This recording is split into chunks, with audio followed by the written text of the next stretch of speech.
Vinod Aggarwal joins us to walk us through how things are shaping up for the CV market now. And Mr. Aggarwal, good morning. Thank you for joining us. Between July and September, could you walk us through that? What are the trends you are understanding for Eicher and for the CV industry? If you look at the CV industry, month after month, the industry is improving. For example, the month of September was better than August by 40%. However, if you look at overall numbers, if we exclude the small commercial vehicles, overall numbers for the commercial vehicle sector in the month of September was just around 18,000.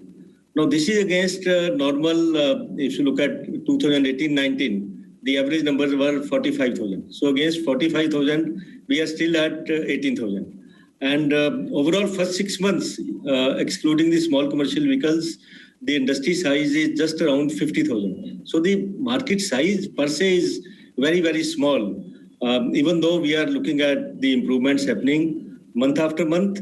And since the last year, second half was very low base. Last year, second half, excluding small commercial vehicles, it was only around 150,000. So I see that second half this year will be better, and even it will be higher than last year's second half. Because last year's second half, it is 150,000, which is around 25,000 a month. And with the festive season coming, I expect that the industry will be on an average more than 25,000 per month. When will you go back to 2018 levels? Because pre-COVID, frankly, for an industry which, like you said, was already going through a slowdown, is not the correct benchmark. Yeah. If I compare October 2019 versus what the expectations for the October 2020 would be, that's also an unfair comparison.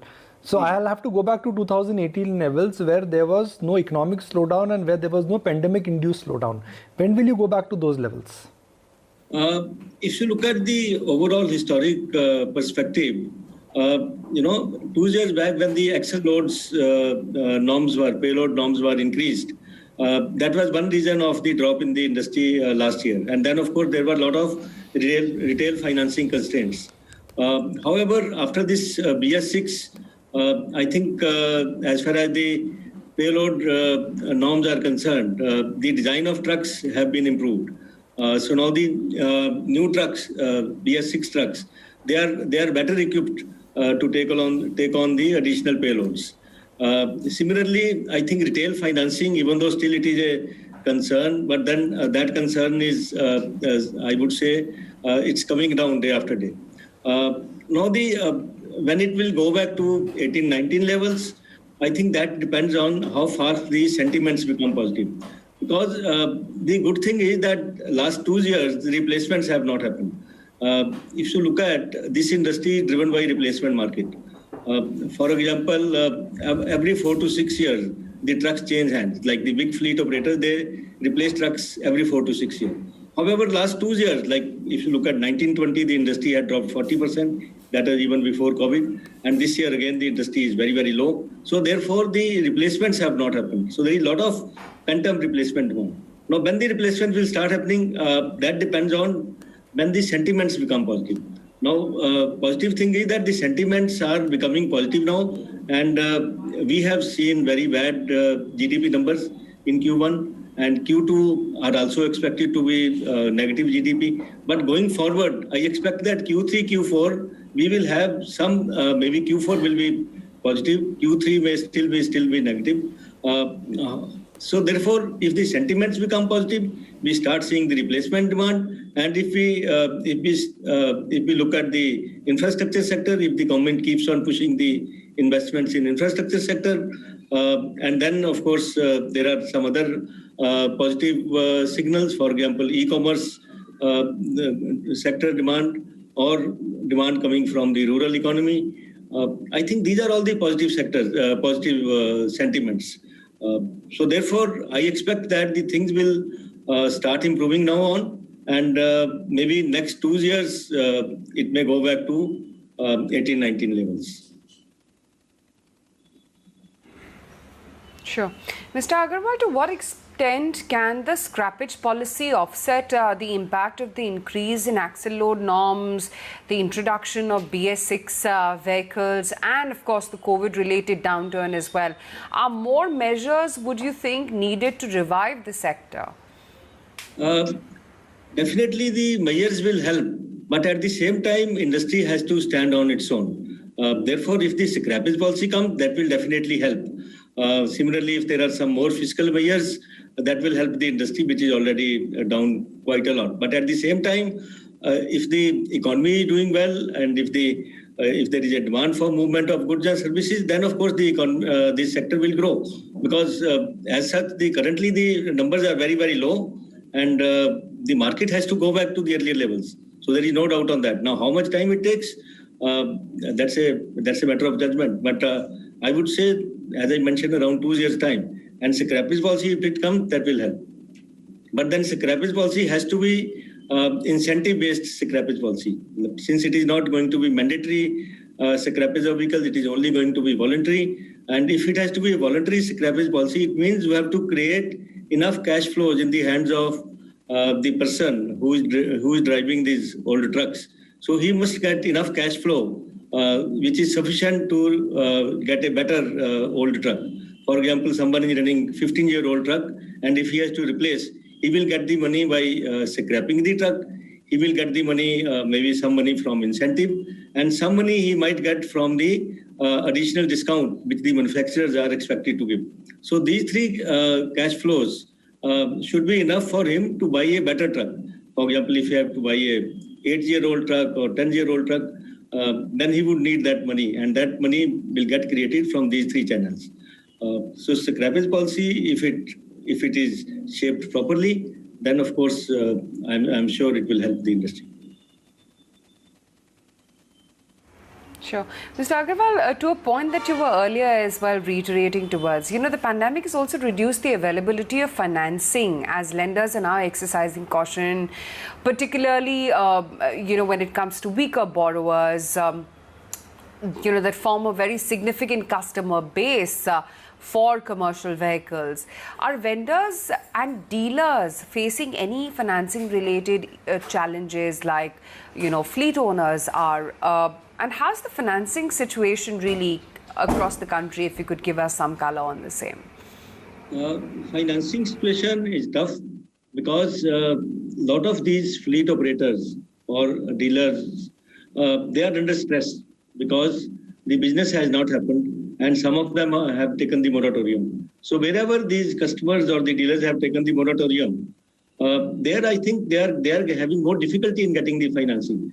Good borrowers or good customers who don't have any history of bad track record, I think it's not difficult for them to get the financing. But the persons who are not having good track record or who have already taken the moratorium, definitely the banks and the institutions, they are more careful in clearing those cases, and which is of course that's their job as well, because they are not giving money just like that, because end of the day they have to recover it, and wherever they have the feeling that the recovery is going to be difficult, they will not give it like that. So financing, I would say yes or no, it's a constraint, but at the same time, for good borrowers, it's not a constraint.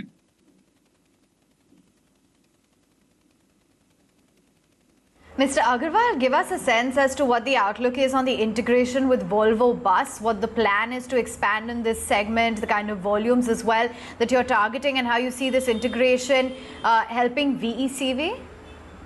I would say this is a very good development as far as the VECV is concerned, and Volvo Bus is an iconic brand. It's a very, very popular brand which is known for safety and luxury and whatnot. So it's a very good development as far as VECV is concerned, and we are going to have a lot of synergies between Volvo Bus and Eicher Bus.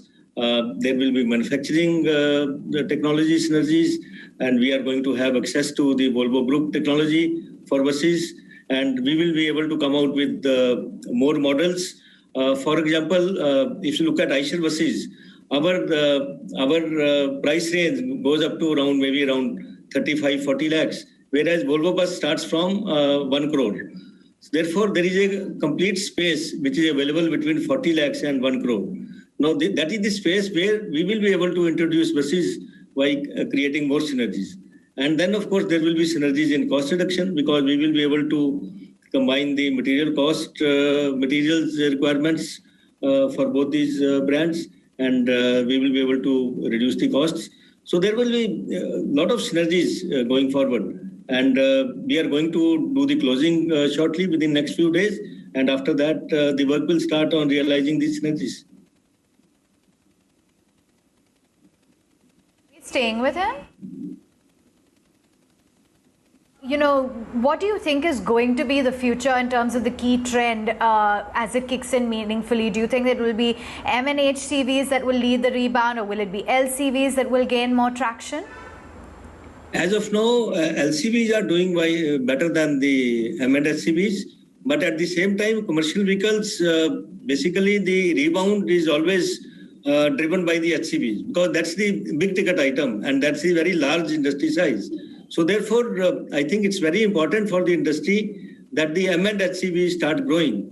And that's what we are expecting, that it will start growing once these infrastructure investments start happening more, because it is going to be driven by infrastructure. And then, of course, there will be core sector related demands. For example, steel sector or coal sector or mining. These are all the sectors where you need the heavy duty trucks. And definitely, as the infrastructure also improves, and there will be more migration also happening towards higher tonnage trucks, because it is more economical to move goods with the higher tonnage trucks. So definitely, I think in the long run or in the medium to long run, the recovery has to happen with the HCVs and M&HCVs.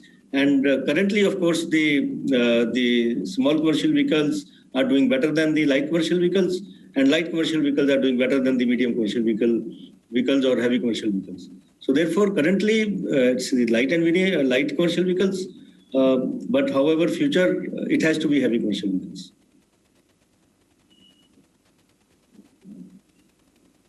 Fair enough. Thank you for spelling out how things are shaping up within the sector and the outlook for the company as well.